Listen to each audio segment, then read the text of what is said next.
Бүгінгі ертегім асық ойнаған аю жайында. Аю қалай асық ойнапты? Қане тыңдайық. Орманда, бір шұңқырда қоңыр аю өмір сүріпті.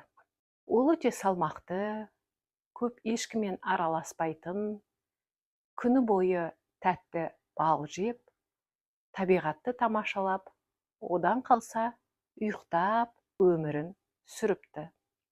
Ал бір күні алаңқайға қараса, ол жерде түлкі, қоян және тиін үшеуі бірігіп бір ойын ойнап жатыр екен. Аю қызығып кетеді де, орнынан тұрып, олардың жанына барады. Бұл не ойын?